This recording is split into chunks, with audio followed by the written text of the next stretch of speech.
오늘 주신 말씀은 요한복음 2장 13절에서 16절의 말씀으로 예수님의 기대에 부응하는 교회라는 제목으로 요한복음 강해의 말씀을 계속해서 듣도록 하겠습니다. 이제 유럽은 기독교 국가가 아니다. 지난주에 한 다큐멘터리 채널에서 유럽 기독교의 현 주소를 진단하고 한국 교회의 미래를 예상해보는 방송을 보게 되었습니다. 그 방송의 도입에서 나레이터가 내뱉은 첫 일성이 바로 이제 유럽은 기독교 국가가 아니다 였습니다. 사도 베드로, 바울, 그 후 많은 교부와 속죄자, 수많은 성도에 의해서 그 전해진 복음을 수용한 유럽은 기독교를 국교로 삼았고 그때부터 교회는 유럽 전역에 건축되기 시작했습니다. 그러다가 많은 전쟁으로 부서지고 무너지고 타버렸지만 여전히 유럽 전역에는 아주 오래된 교회 건물이 참 많습니다. 그래서 500년 이상 되지 않은 교회 건물은 문화재로도 지정이 되지 못하고 국가로부터 일절 재정 지원을 받지 못합니다. 그래서 교회의 유지와 교회 건물의 유지와 보수를 전적으로 성도의 헌금에 의지해서 해야 하는데 르네상스 이후 산업혁명을 거치면서 성도의 수도 급감하고 이제는 재정적으로 감당할 수 없는 교회가 대부분 유럽 교회의 현실이라는 것입니다. 그래서 아예 폐허가 된 채 무너진 채로 방치되고 있는 교회도 많았고 때로는 층고가 아주 높다는 이유로 서커스 단체에 팔려서 연습장으로 사용되는 교회 건물, 이슬람 사원으로 팔리고 카페, 도서관, 술집, 클럽으로 팔리는 경우도 많다라고 방송은 이야기합니다. 교회 건물의 크기는 수천 명을 수용할 수 있는 크기이지만 실제로 예배에 참석하는 성도의 수는 채 50명이 되지 않고 참석하는 사람도 대부분이 노인이라서 이제 더 이상 희망이 없다는 것입니다. 젊은 세대는 교회를 떠났고 이제는 교회를 다시는 찾지 않으며 지금 교회를 지키는 노인들이 죽은 후에 대부분의 교회는 폐허가 되든지 다른 용도로 팔려나가게 될 것이기에 더 이상 유럽을 기독교 국가라고 부를 수 없다라는 그런 결론을 내리고 있었습니다. 그리고는 시선이 한국으로 향합니다. 대형 교회는 그나마 수평 이동을 통해서 숫자가 유지되고 있지만 수평 이동 후에 감소한 성도로 인해서 중소규모의 교회는 문을 닫든지 혹은 이웃교회와 통합을 하고 교회 유지를 위해서 안간힘을 쓰고 있다는 것입니다. 시골의 교회는 더 심각한 상황입니다. 인구의 감소로 인해서 대부분의 교육자가 두 개의 직업을 가지지 않고는 생계의 유지조차 불가능한 상황을 맞이하고 있다는 것입니다. 엎친 데 덮친 격으로 2년 이상 이어진 코로나로 인해서 주저앉은 성도가 회복하지 못하고 있어서 여전히 이 심각한 상황이 교회마다 마주하고 있는 현실이 되었다라고 방송합니다. 무엇 때문일까요? 왜 이런 일이 일어났을까요? 기초가 튼튼하지 못했고 기본이 튼튼하지 못했다는 것입니다. 그들은 생각합니다. 하나님의 교회이기에 문 닫을 수 없고 하나님의 교회이기에 망할 수 없다라고 그들은 여겼다라는 것입니다. 그런데 현실이 그렇습니까? 아닙니다. 문 닫았고 망했습니다. 그리고 이 상황은 현재 진행 중입니다. 한국 교회가 마주한 현실에 대해서 대부분 비관적인 예상을 내놓고 있습니다. 더 힘들어질 것이며 더 많은 교회가 문을 닫게 될 것이다. 여러분은 어떻게 생각하십니까? 우리는 오늘 주신 말씀을 통해서 이 시대를 말씀으로 진단하고 무엇을 먼저 고민하고 회복해야만 예수님의 기대에 부응할 수 있는 그런 교회가 될 수 있을지, 나아가 한국 교회가 될 수 있을지 그 답을 발견하는 은혜가 함께하기를 축복합니다. 예수님께서 가나 혼인잔치에서 기적을 베푸신 후에 가버나움으로 가십니다.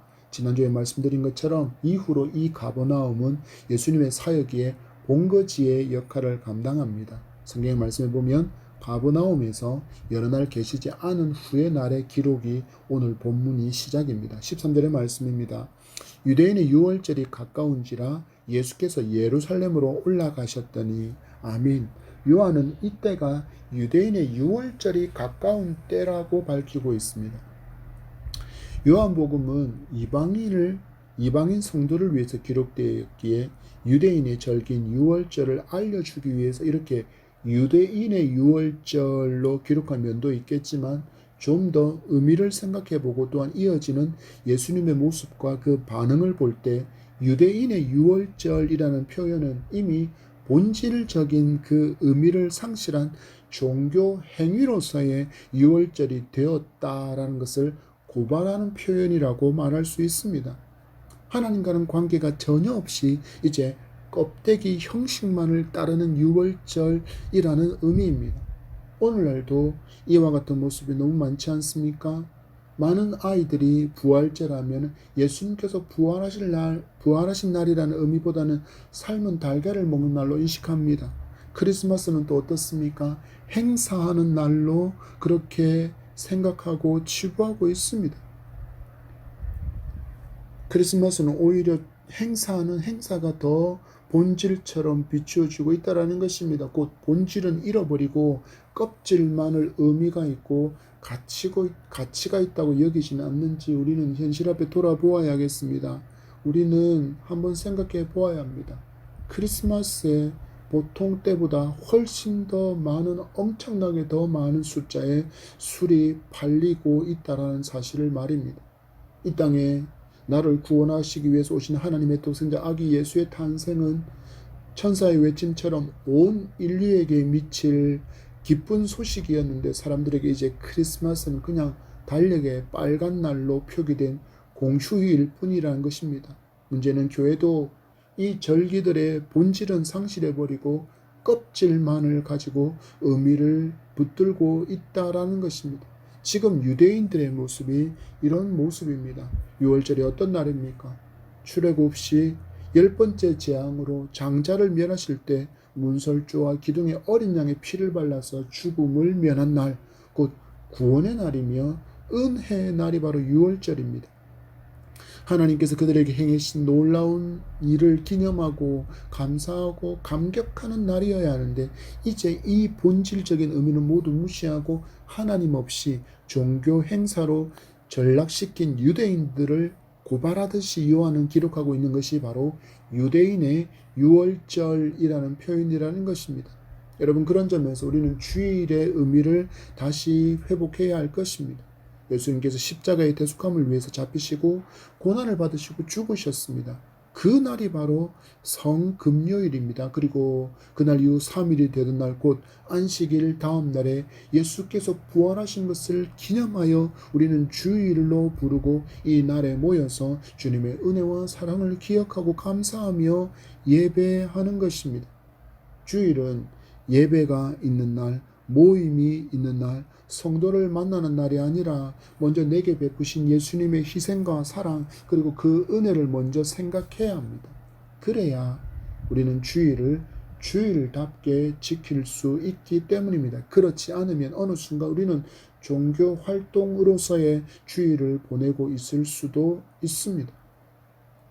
이 6월절이 가까운 어느 날에 예수님께서 예루살렘으로 6월절을 지키기 위해서 올라가십니다. 이스라엘에게 6월절이 애굽에서의 해방, 자유를 얻고 약속의 땅 가나안으로 출발하는 여정이었다면 성도에게 주일 동안 세상으로 파송되었다가 다시 교회로 모여서 하나님을 송축하고 주께서 나를 위해서 나를 통해서 행하신 그 자유를 서로 고백하며 기쁨을 나누고 위로하고 회복하고 새 힘을 얻는 가운데 다시 그 세상으로 달려가는 여정이 바로 주일이라는 것을 성도는 기억해야겠습니다.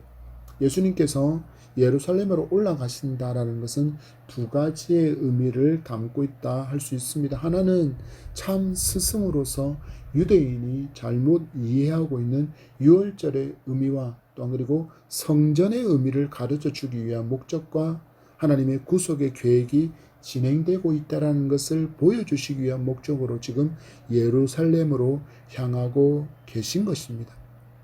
그런 점에서 교회가 해야 할 가장 중요한 일 중에 하나는 바로 바른 진리를 선포하는 것입니다. 이를 통해서만 회개가 회개의 역사가 일어나기 때문입니다. 하나님의 기준을 알지 못하는 사람은 나의 기준으로 살아가면서 그 삶이 잘못되었다는 것을 알지 못합니다. 심각하게는 죄를 죄라고 여기지도 못하게 됩니다. 이것은 심각한 결과를 초래하게 됩니다. 그래서 말씀을 그대로 선포하는 교회가 주님이 보시기에 아름다운 교회이며, 이를 통해서 성도는 말씀 앞에 자신을 돌아볼 수 있고 진리에서 벗어나 있었다는 것을 깨닫고 회개할 수 있게 되는 것입니다. 그래서 예배 앞에 회개가 있어야 하는 이유이고, 또한 말씀을 듣고 찬양의 가사를 통해서 나를 돌아보고 죄를 깨닫고 또 회개해야 하는 이유가 바로 여기에 있습니다. 그래야만 성도는 주님의 거룩한 신부로서 신랑이신 주님과 아름다운 교제를 예배 가운데 누릴 수 있기 때문입니다. 이어지는 14절의 말씀입니다. 성전 안에서 소와 양과 비둘기 파는 사람들과 돈 바꾸는 사람이 앉아 있는 것을 보시고 아멘. 하나님께서 행하신 놀라운 일을 기뻐하며 감사하며 예배하기 위해서 그렇게 예루살렘으로 오신 예수님이 성전에서 제일 먼저 마주한 장면은 눈물로 통해 자복하는 회개의 목소리가 아니라 짐승들의 울음소리와, 그리고 내 짐승을 사라고 호객하는 사람들의 외침, 여기서 좀 더 저렴하게 돈 바꿔준다고 외치고 있는 환전상들의 외침만이 가득한 그 성전이었습니다. 얼마나 안타까우셨을까요? 제가 정말 좋아하고 부르면서 은혜 받는 찬양이 있습니다. 제목은 얼마나 아프실까인데 그 가사를 읽어드리겠습니다. 얼마나 아프실까? 하나님의 마음은 인간들을 위하여 아들을 제물로 삼으실 때 얼마나 아프실까? 주님의 몸과 마음, 사람들을 위하여 십자가에 달려 제물 되실 때 얼마나 아프실까? 하나님 가슴은 독생자 주셨건만 인간들 부족하다 원망할 때 얼마나 아프실까? 주님의 심정은 자신을 주셨건만 사람들 부인하며 욕할 때 얼마나 아프실까? 하나님 가슴은 독생자 주셨건만 인간들 부족하다 원망할 때 얼마나 아프실까? 주님의 심정은 자신을 주셨건만 사람들 부인하며 욕할 때. 성전의 뜰을 바라보는 주님의 마음이 이 마음이 아니었을까요? 백성을 구원하시기 위해서 10가지나 되는 놀라운 기적을 보여주시고 자유를 얻게 하고 젖과 꿀이 흐르는 축복의 땅 가나안으로 이끌어 주셨는데, 결국 그들은 하나님을 버리고 인간 왕을 선택했고 하나님을 버리고 이방의 우상들을 섬기고 있었습니다. 그러다 심판을 받아서 나를 잃게 되었지만, 그럼에도 하나님은 또 그들을 사랑하셔서 또 그들을 구출해 주셨습니다. 그런데 그들은 또 하나님을 버립니다. 이제는 하나님과는 전혀 상관이 없는 종교인으로 살아가는 모습이 장사판이 되어 있는 성전에 펼쳐지고 있는 모습이라는 것입니다. 이 상황에 대한 배경을 잠시 살펴보면, 유월절을 지키기 위해서는 예배자가 반드시 자기 소유의 짐승 중에서 가장 최상의 상태인 흠도 없고 점도 없는 그런 짐승을 끌고 와서 속죄의 희생의 제물로 드려야 했는데, 먼 나라에서 이렇게 짐승을 끌고 오는 일은 중간에 강도를 만나거나 혹은 먼 길에 그 피로감으로 죽는 일도 많았던 것 같습니다. 그래서 대안으로서 성전 근처에서 가난한 농부들에게 유월절을 지키러 온 사람들에게 짐승을 팔 수 있도록 해 주었다라는 것입니다. 그런데 이게 점점점 장사의 가치가 커져서 그들의 필요를 채워주고 그들에게 도움을 주는 의미가 아니라 이제는 더 많은 돈과 이윤을 남기기 위한 장사가 되어가고 있었다라는 것입니다. 그래서 그 장소가 점점점 성전 바깥에서부터, 성문 밖에서부터 진행하다가 이것이 점점 안으로 들어오고, 이제는 아예 성전 뜰 안, 이방인의 뜰 안에 상점이 차려지기 시작했다라는 것입니다. 성전 안에 들어오기 위해서는 제사장에게 많은 로비와 또 많은 뇌물을 주어야 했고, 또 장사 후에도 그들이 가진 남긴 이윤 중에서 또 많은 금액을 제사장에게 주어야 했습니다. 이렇게 점점점 좋은 장소를 차지하기 위해서 제사장에게 주어야 할 뇌물은 점점점 경쟁이 붙었기 때문에 더 커졌고, 이를 보충하기 위해서 장사치가 할 수 있는 것은 더 비싸게 짐승을 파는 것이었고, 그리고 돈을 바꿔주는, 우리로 따지면 미국의 달러를 우리나라의 원화로 바꾸고, 일본의 엔화를 우리나라의 원화로 바꾸면서, 그리고 유로화를 우리나라의 원화로 바꾸면서 일어나는 그 환율의 차이로 일어나는 그 돈을 터무니없게 비싸게 적용해서 마치 고리 대금업자와 같은 그런 이윤을 받아 챙겼다라는 것입니다. 이런 일은 오래전에도 있었습니다. 이사야서에 기록된 하나님의 통탄을 들어보십시오. 나눠드린 프린트물의 말씀이 있습니다. 이사야서 1장 11절에서 15절의 말씀입니다. 여호와께서 말씀하시되 너희의 무수한 재물이 내게 무엇이 유익하뇨? 나는 수장의 번제와 살찐 짐승의 기름에 배불렀고, 나는 수송아지나 어린 양이나 수렴소의 피를 기뻐하지 아니하노라. 너희는 내 앞에 보이러 오니 이것을 누가 너희에게 요구하였느냐? 내 마당만 밟을 뿐이니라. 헛된 재물을 다시 가져오지 말라. 분향은 내가 가증히 여기는 바요. 월삭과 안식일과 대회로 모이는 것도 그러하니 성회와 아울러 악을 행하는 것을 내가 견디지 못하겠노라. 내 마음이 너희의 월삭과 정한 절기를 싫어하나니 그것이 내게 무거운 짐이라. 내가 지기에 곤비하였느니라. 너희가 손을 펼 때 내가 내 눈을 너희에게서 가리고 너희가 많이 기도할지라도 내가 듣지 아니하리니 이는 너희의 손에 피가 가득함이라. 아멘. 여러분, 하나님께서 말씀하시면서 사용하시는 단어들을 주목해 보겠습니다. 기뻐하지 않는다. 헛된 재물을 가져오지 마라. 성회와 아울러 악을 행하는 것을 내가 견디지 못하겠다. 나는 너희들의 절기를 싫어한다. 내게 무거운 짐이 되었다. 내가 지기에 곤비하다. 나를 향해서 손을 펼 때 눈도 가려버리고 너희들이 많이 기도해도 듣지 않겠다. 한마디로 이사야서의 말씀은 하나님을 사랑하는 마음도 전혀 없이 행하는 모든 종교 행위가 하나님이 너무너무 싫다라고 말씀하고 있는 것입니다. 이스라엘 백성이 하나님께서 그토록 싫어하시는 짓을 행하고 있다라는 것을 누가 발견하셨습니까? 주님께서 발견하시고 이어지는 주님의 반응을 보십시오. 15절의 말씀입니다. 노끈으로 채찍을 만드사 양이나 소를 다 성전에서 내쫓으시고 돈 바꾸는 사람들의 돈을 쏟으시며 상을 엎으시고, 아멘. 인자하고 온유하시고 겸손하신 예수께서 지금 어떻게 하고 계십니까? 분노하고 계십니다. 분노하시는 모습을 주위에서 보십시오. 손을 잘 살펴보십시오. 채찍이 그 손에 들려 계십니다. 그리고 그 채찍을 휘두르며 양이나 소를 다 성전에서 내쫓으시고, 그리고 환전상에 펼쳐놓은 돈을 다 쏟아버리시고 장부가 쌓여있는 놓여있는 그 상을 엎어버리시고 있습니다. 완전 다른 분 같습니다. 왜입니까? 먼저는 하나님의 성전이 더럽혀졌기 때문입니다.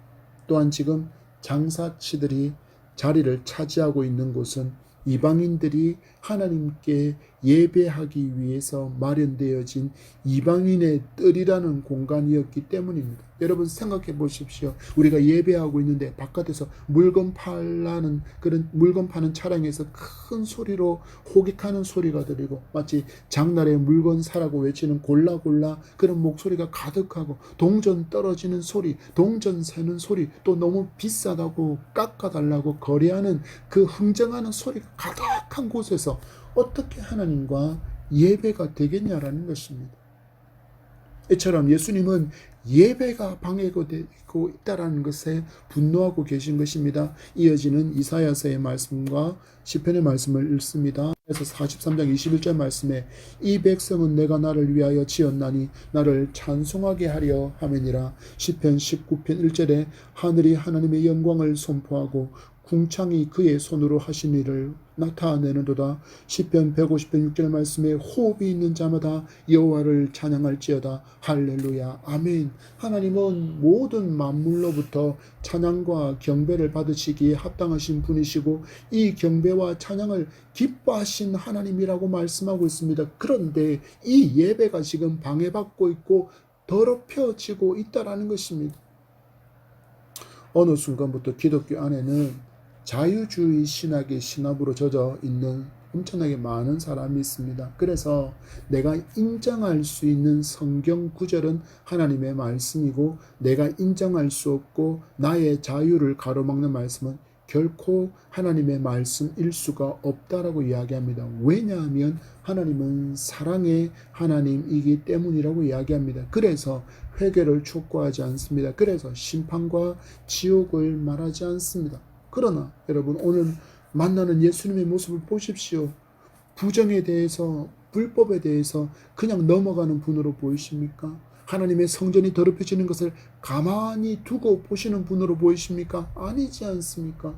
분노하시는 주님이십니다. 여러분, 마지막 역사의 마지막 날에 믿음이 없는 자를 심판하실 주님의 모습이 그려지십니까? 천군 천사를 거느리시고 나팔 소리 가운데 온 세상을 심판하실 주님께서 그 날에 어떻게 온 세상을 판결하실지 그려지지 않습니까? 자유주의 신학자들이 말하는 것처럼 하나님은 사랑의 하나님이니까 불법과 불신을 다 용서하시는 하나님처럼 보이십니까? 아닙니다. 예외 없이 모두 지옥으로 던져 버릴 것을 판결하시는 그날을 마주하게 될 것입니다. 혹시 여러분 중에는 구약의 하나님은 유대인의 하나님이라고 말하는 누군가의 목소리에 귀를 기울이고 아예 구약의 눈길조차 주지 않는 분은 안 계십니까? 그러다가 큰일 납니다. 구약의 하나님은 하나님이 아니십니까? 신약의 하나님, 예수 그리스도를 보내시고 우리를 위해 십자가를 지시고 모든 죄를 용서받게 해주시고 구원의 길, 영생의 길을 열어주신 사랑의 예수님만이 하나님이 대표하는 속성이라고 여러분은 믿고 있습니까? 성경입니다. 디모데후서 3장 16절과 17절의 말씀입니다. 모든 성경은 하나님의 감동으로 된 것으로 교훈과 책망과 바르게 함과 의로 교육하기에 유익하니 이는 하나님의 사람으로 온전하게 하며 모든 선한 일을 행할 능력을 갖추게 하려 함이라고 바울은 말하고 있습니다. 아멘. 여러분, 디모데에게 편지를 보낸 사람은 사도 바울입니다. 그리고 바울은 지금 우리가 마주한 신약 성경을 가지고 있지 못했습니다. 지금 바울이 말하고 있는 모든 성경은 우리가 갖고 있는 이 신약 성경을 일컫지 않는다라는 것입니다. 그의 손에 들려있던 성경은 구약 성경이 유일했습니다. 곧 구약의 하나님을 외면하면 우리는 왜곡된 신앙, 반쪽짜리 신앙을 가지게 된다라는 것입니다. 구약의 모습에는 두려운 하나님이 분명히 나타납니다. 심판하시고 죽이시고 전쟁하시고 징계하시고 심지어는 어린 아이까지 모두 진멸하시는, 다 죽여버리는 그 진멸의 하나님이 나타납니다. 그렇지만 그 하나님이라고 해서 외면하고 싶은 하나님이십니까? 아닙니다. 하나님은 지금은 공의와 정의를 세우고 있는 것입니다. 그리고 하나님은 마지막 날에 공의와 정의로 세상을 심판하실 하나님이십니다. 그 하나님의 심판의 무서움을 구약 성경이 우리에게 가르쳐 주고 있는 것입니다. 은혜의 하나님, 사랑의 하나님만을 강조하고 용서의 하나님만을 강조하게 되면 하나님의 공의와 하나님의 정의를 이해할 수 없습니다. 그래서 우리는 구약에서 진멸하시는 하나님, 전쟁하시는 하나님, 징계하시는 하나님, 죽이시고 심판하시는 하나님의 모습 또한 하나님의 모습이라는 것을 알아야 합니다. 이 하나님께서 나를 사랑하사 독생자 예수를 나를 대신해 십자가에서 죽게 하신 사랑의 하나님이기도 합니다. 이 진리를 부정하면 유대인처럼 우리는 종교인으로만 살아가게 됩니다. 신앙이 아니라 어느 순간 취미적이고 사교적인 종교 활동만으로 우리는 교회를 들락날락거리게 되어진다라는 것입니다. 그러면서 수많은 사람들이 이 시대에 이야기합니다. 예배 드려줬잖아, 헌금했잖아, 뭐 했잖아. 마치 하나님께 이것을 하면 해야 할 도리를 다 한 것처럼 여기면서 말하는 사람들이 너무나도 많습니다. 그러나 이러면 안 됩니다. 하나님은 나를 살리시려고 직접 인간으로 오셔서 나를 대신해서 당신의 아들을 죽게 하셨습니다. 무엇으로 그 은혜를, 무엇으로 그 사랑을 갚을 수 있습니까? 뭘 어떻게 하면 그 사랑과 동등한 일, 가치 있는 일을 할 수 있습니까? 없습니다. 절대로 없습니다. 혹시 여러분 이 땅에 살아가는, 지구에 살아가는 수많은 사람 중에 지구의 소유자가 있습니까? 지구 전체를 소유하고 있는 사람이 있습니까?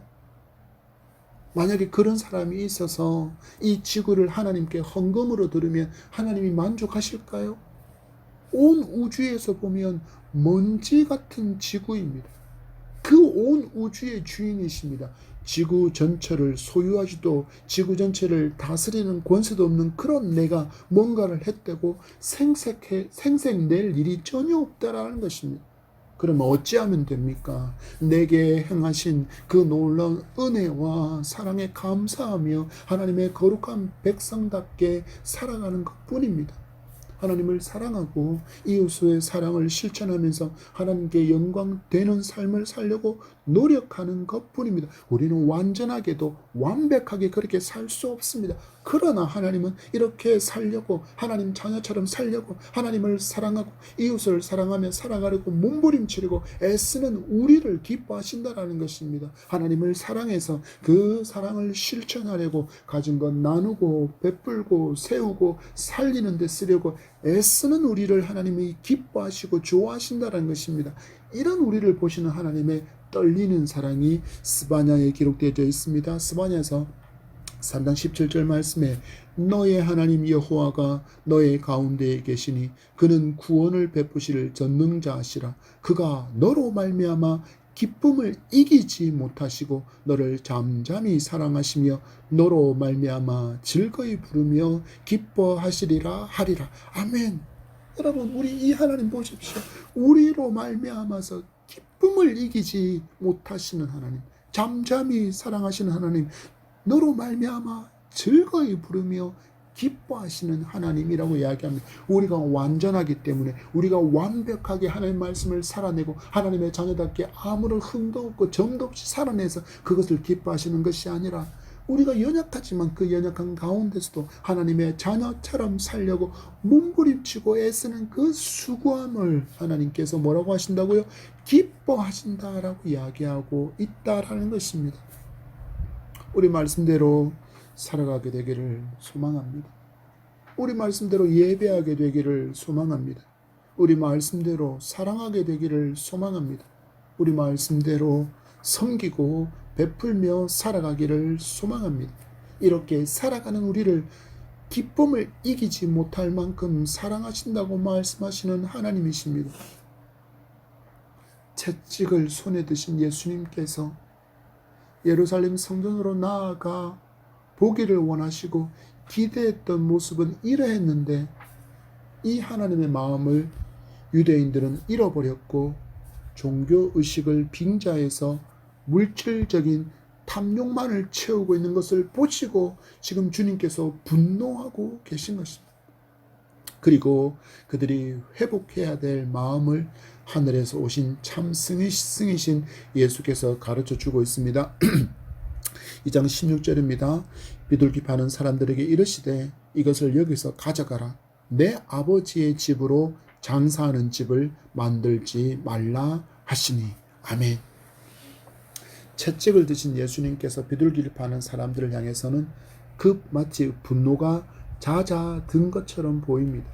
그래서인지 비둘기는 여인이나 혹은 가난한 자들이 하나님께 소와 양을 대신해서 드릴 수 있는 재물이었기에 온유하게 대한 것이 아닌가 하고 생각할 수도 있습니다. 그러나 비둘기는 상자에 갇혀 있었고 지금 예수님의 명령은 그 상자째로 들어 올려서 가지고 나가라고 단호하게 외치는 예수님의 음성에서 예수님께는 전혀 그런 의도가 없다라는 것을 발견할 수 있습니다.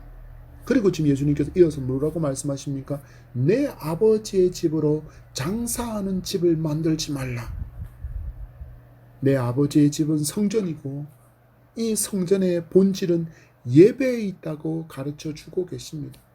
하나님을 높이고 하나님을 송축하는 것이 예배의 목적입니다. 친교와 봉사, 교제는 나중의 문제입니다. 교회 오는 목적은 단 하나입니다. 바로 하나님을 예배하는 것입니다. 더도 없고 덜도 없이 이 목적이 희미해지면 우리도 채찍을 드신 예수님의 분노의 대상이 될 수 있다라는 것을 성도는 잊지 말아야 합니다. 요한복음과 로마서의 말씀을 읽어드립니다. 요한복음 4장 23절 24절의 말씀입니다. 아버지께 참되게 예배하는 자들은 영과 진리로 예배할 때가 오나니 곧 이때라. 아버지께서는 자기에게 이렇게 예배하는 자들을 찾으시느니라. 하나님은 영이시니 예배하는 자가 영과 진리로 예배할지니라. 이어진 로마서 12장 1절과 2절의 말씀입니다. 그러므로 형제들아 내가 하나님의 모든 자비하심으로 너희를 권하노니 너희 몸을 하나님이 기뻐하시는 거룩한 산 제물로 드리라. 이는 너희가 드릴 영적 예배니라. 너희는 이 세대를 본받지 말고 오직 마음을 새롭게 함으로 변화를 받아 하나님의 선하시고 기뻐하시고 온전하신 뜻이 무엇인지를 분별하도록 하라. 아멘. 말씀에서 하나님께서 무엇을 기뻐하시는지를 발견하시기를 바랍니다. 바로 나입니다.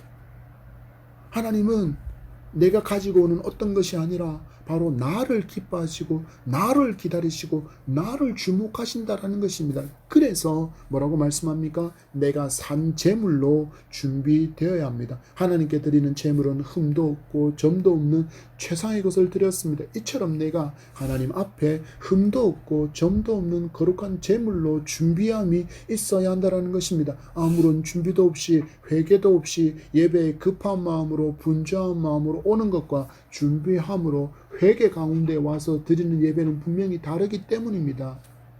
예배하는 우리의 초점을 잘 조정해서 오직 하나님만이 뚜렷이 보이기를 축복합니다. 이렇게 예배의 관심이 하나님께 집중될 때 참으로 하나님만을 경배하는 예배자가 될 것이며 하나님은 이렇게 예배하는 나를 기뻐하신다고 말씀합니다. 우리 주신 말씀 앞에 생각하며 질문해 봅시다. 나는 왜 이 예배의 자리에 있는가? 말씀을 맺습니다. 예수님은 이 땅에 천국을 가져왔다고 말씀하셨습니다.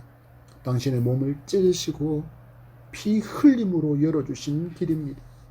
그 은혜에 감사하는 사람들이 성도이고 성도가 모인 교회는 이 은혜에 감사하며 감격하며 나를 산 제물로 올려드리는 예배가 그 중심입니다. 그래서 잘 준비된 거룩한 제물로 하나님께 나를 드릴 수 있는 예배자가 되기를 축복합니다. 그리고 주신 교훈처럼 우리가 누군가의 예배를 방해하고 가로막는 사람이 되지 않도록 주의해야 합니다. 우리 함께 하나님만을 높이는 거룩한 예배를 회복합시다. 예배의 성공자가 되면 우리의 삶은 달라집니다. 기쁨과 희락이 넘치고 회복과 기적을 경험하게 될 것입니다. 예배가 회복할 때 교회가 삽니다. 예배가 회복할 때 나라가 삽니다. 한 주간 동안 예배를 사모하고 예배의 기쁨을 회복하며 삶에서 하나님을 높이는 거룩한 백성으로 살아가게 되시기를 축복합니다.